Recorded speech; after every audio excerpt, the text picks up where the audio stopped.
In the frozen wilderness of the Arctic, a remote river carved its path through.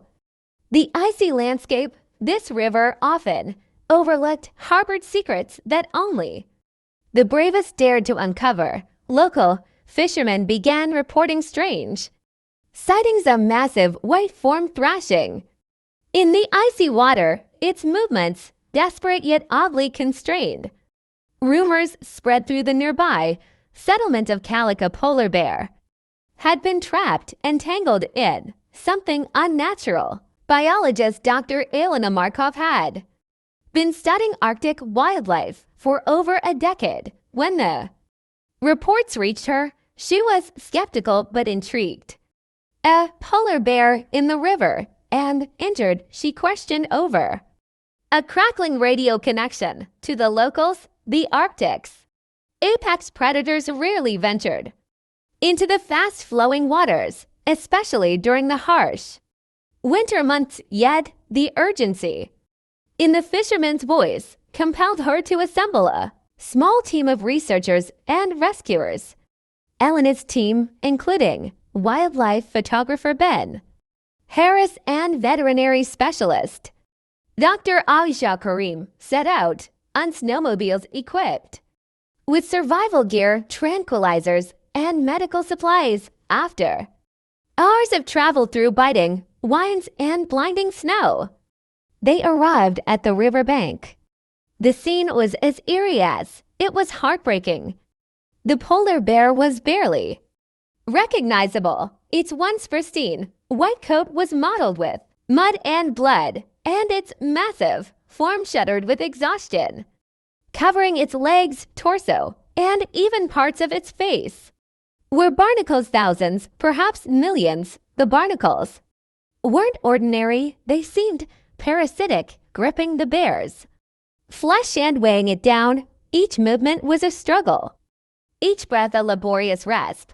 I've never seen anything like this, Aisha murmured, her voice trembling. We need to act fast, Elena said, her mind racing. But as they approached, the bear's eyes locked onto them. It growled weakly, a sound that reverberated with both pain and defiance. Using a tranquilizer dart, the team managed to sedate the bear. They worked quickly, cutting away some of the barnacles to assess the extent of the damage.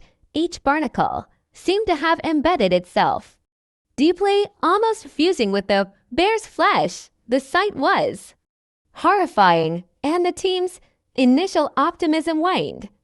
These barnacles, they're not natural, Ben said, snapping photos that he couldn't bring himself to look at. The team's attempt to lift the bear onto a sled was met with failure. The creature's weight, combined with the barnacles, made it nearly impossible. Night was falling, and the Arctic cold was unforgiving. Reluctantly, they retreated to their camp, leaving the sedated bear under a thermal blanket to return at first light. As they huddled around a small heater in their tent, tension filled the air. What if we're too late?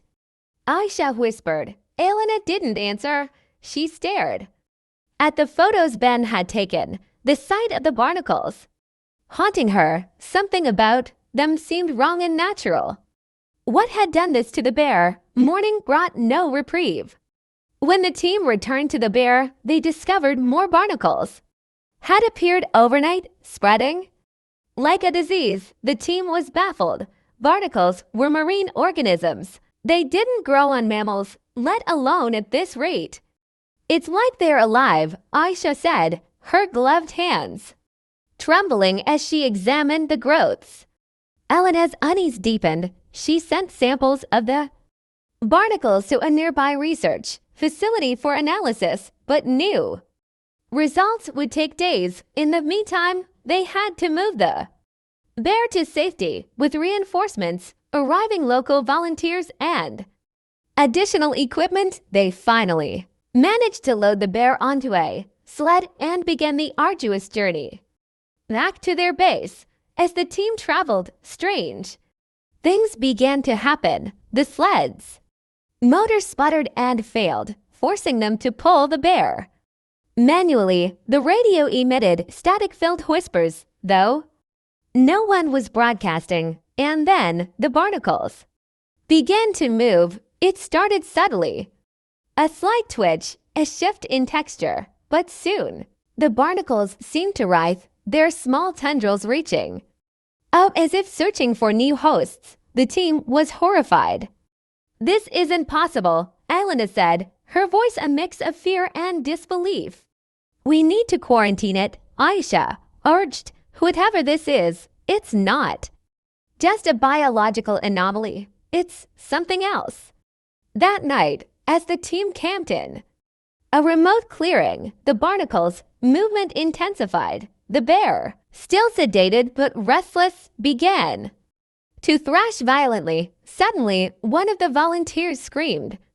A barnacle had detached from the bear and latched onto his arm.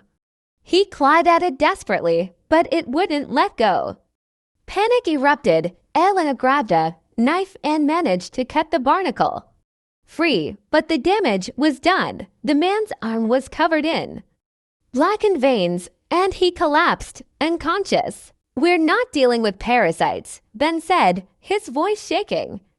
"This is something far worse." Desperate for answers, Elena contacted the research facility. The preliminary analysis was chilling. The barnacles were not from Earth. Their genetic structure was unlike anything seen before, suggesting an extraterrestrial origin. They fed on biological energy, draining their hosts until there was nothing left. "If these things spread beyond this bear," Elena said, "it could be catastrophic." The team's mission shifted. It was no longer just about saving the bear, it was about containing the threat.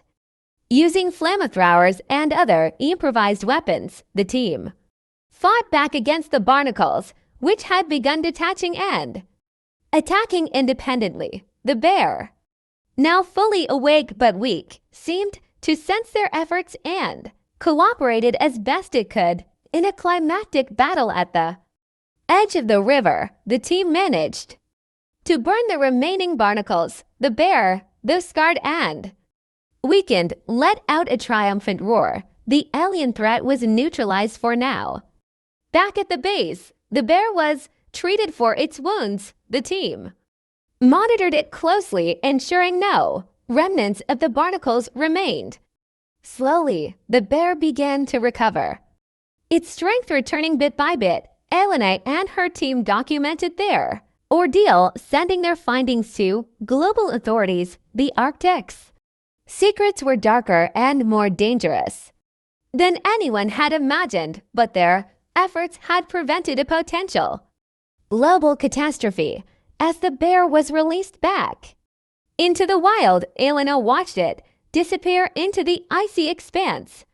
"We saved it," she said softly, but in the back of her mind, she couldn't shake the feeling that their discovery was just the beginning. If this story touched your heart, don't forget to like this video, subscribe to the channel, and share it with someone who loves inspiring tales of hope and resilience. Together, we can spread the message that every life matters.